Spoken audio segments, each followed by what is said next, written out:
Hello, Magi here, and welcome back to another episode of Top 10s. In this episode, we're going to be looking at an artist this time, Yoruny. Now, I've learned of Yoruny about 2 years ago, and I would say I've been digging their pictures. A lot of them tend to be on the humor and meme side, both things I really bloody love. Not only that, their Flandre has got to be one of the more funnier ones I've seen. Not a trait you see much when it comes to Flandre, let me tell you.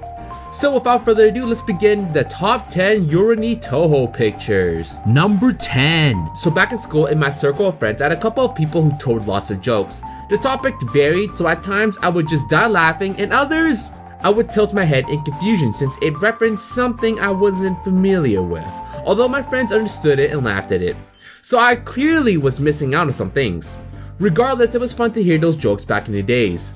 Let's see how this person tries to bring some laughter. Hey, big sis! Guess who's the best big sis in the whole world that Flan loves? Who? Ta-da! It's big sis! What?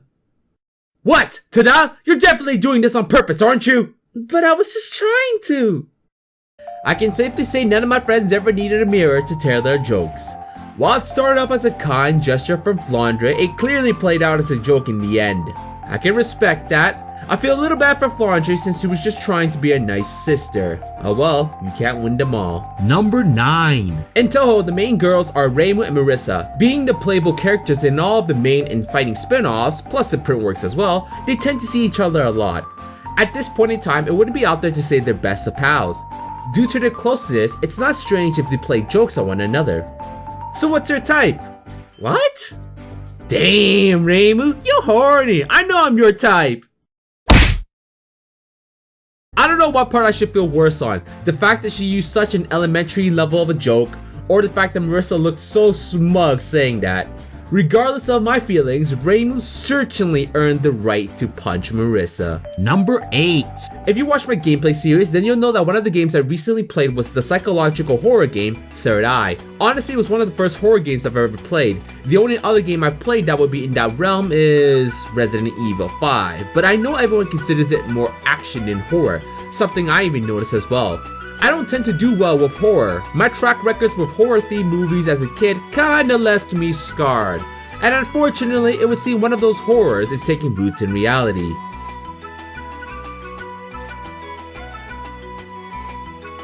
Oh, fuck me sideways. I don't know if I want to trust Aaron running Umbrella. As funny as this may be, there's an interesting story behind this. There's a skincare in Vietnam, and I shit you not, is actually using the Umbrella logo for their company. I swear I couldn't make this shit up if I tried. And although I have not played the other Resident Evil games, I have watched playthroughs of all the games and even the animated movie as well. So I have a good idea of what Umbrella is capable of. Needless to say, we really don't need that shit in real life. Number 7. Throughout the years, there have been many memes, from advice animal formats to Nyan Cat to planking to Rickrolling and so many more. It's utterly insane to think about it, an archive of internet history at times. Some of them can be rather strange at times, I'll admit, but normally it's all good and fun.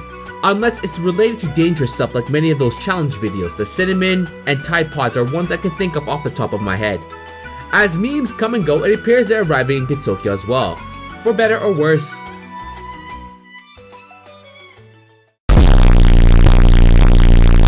I mean, if you got to dab, you might as well be doing it while you're flying to flex on people. Or you could, you know, fly normally. That works too. Implying flying humans was normal to begin with. Number 6. For this picture, we're going to be taking it back to the Scarlet Sisters. Let's just say Flandre's up to Flandre things once more. Hey, big sis, why aren't vampires allowed to be comedians? How am I supposed to know that? I'm not sure myself. Is it because vampires suck? I'm so jailing you in the basement for another 495 years. But what did I do? Oh, come on, Romelia, you gotta give Flandre that one. That was pretty damn good pun right there. Given Flandre's last words before being dragged out, it's entirely possible her statement was purely a coincidence in choice of words. Even so, you gotta respect Flandre's comedic skill. I'm sure people in Kinsokyo can benefit from it. Number 5. When it comes to driving, I use a car. I know that should be obvious since I mentioned driving, but some people may have different forms of transportation. Some may use motorcycles, not something I would recommend in my city, given how annoying the winters can be. And I know when visiting in Vietnam, the main form of transportation was mopeds. You only see cars when it was a taxi or someone was really rich. And Gensokyo, as far as I'm wary, for the non-special humans, feet and or horses are your main means of moving. Some of the girls at Gensokyo have a more modern approach to traveling. Whee! Woohoo! Stop right there! Now who told you that you can ride the bike with 3 people? Eh? 3 people? Oh no! Miko-sama must have fell off! Taishi-sama, where are you? Shit went from 0 to 10 real fucking quick. I don't know if Miko landed, but if she did, the tumbling couldn't have been fun. But remember, she can fly. So it's possible she flew just before she fell. Or she forgot to and smashed to the ground at whatever speeds they were going. That's also a possibility. Number 4. So in the previous pictures, I talked about my friends and jokes. So we're going to be focusing on the topic of jokes. There are many times when it's cool to throw out a joke here and there to make someone laugh or to make an annoying situation a bit better. But there are obviously moments when you shouldn't due to the nature of the predicament or the joke being in bad taste. Let me show an example of a bad time to do it. Hey, master! What? Will you be my Valentine? Please put that back. Look, I'm not a doctor, so I don't know if it's normal to be cracking jokes during an operation. Even if it's normal, I'd imagine using the patient's organs like that would be rather unprofessional, to say the least. You can tell Aaron does not want to deal with this shit, and for good reason. Number 3. As you know, the strongest being in all of Gensokyo would have to be Chiruno. Why? Well, she said so.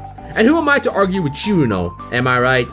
I mean, hell, she's been a playable character since Phantasmagoria. Being into fighters and eventually a main game in Hidden would help her case in being the strongest. And as awesome as she may be, there are times when it's not easy to be this adventurous ice fairy. What are you? An idiot sandwich. Oh man, I'm starting to feel bad for Chiruno. It doesn't help when Chef Reimu's blasting you. That's when you know shit is real, and you really don't want to deal with that. Number 2. The next picture will also involve Chiruno, and don't worry, it'll be on a lighter tone. When Hidden Star was announced, we saw the roster for the game. Tan Chiruno was the highlight of the whole thing. Pictures, videos, and memes associated with her change was evident. I was enjoying the change of pace when it came to Chiruno's fan art. After playing the game, we understand why Chiruno had gotten her tan. But before the full game came out, we only had speculations for it. And this is a fun one. As a proud supervisor, I hereby grant Chiruno the badge of Best Garden Guard. Whoa! This is awesome! Look at me! Ah! What the fuck? If I was Yuka and I saw Chiruno change in front of my very eyes, I honestly would say the exact same thing. Like seriously, I know Gensokyo is weird and shit, but seeing a person's skin changing like that would really throw people off, including the person themselves. But Chiruno is taking it very positively, so that's good, I guess. Number 1. To cap things off, this next picture is also going to be focusing on Hidden Star. I already mentioned the whole deal with Tan Chiruno, so I don't need to go further into that point. But what I can tell you is that after seeing how Chiruno looked with a tan, this girl has the need to have one herself. I personally would not recommend it, but what do I know? Seeing Chiruno having a tan, I feel like having a tan too. Don't you even think about it. Why not? Do you want to die? I said no! Oh, that would be a good reason as to not have a tan. As nice as a tan may be, I'm sure it's not so important when you need to die for one, wouldn't you say? I gotta give props to Rumili on this one. If it were my siblings who wanted the tan, I would have been like, sure, why not? And watch the ever ensuing moment where shit gets real when my siblings turn into dust from the sun. It helps to have a responsible sibling in this situation. But yeah, that's gonna sum up for this episode. Which pictures were your favorite? Would you trust Aaron's skincare clinic? Do you think Flandre has what it takes to be a comedic? Or do you think the timing of Raisin's professing love was not so great? If you guys enjoyed the video, please give it a like and subscribe, or else Raisin might be in your future operations. I'd be very worried if I were you. Either way, this is Magi, and thanks again for watching. 覚悟しろよ。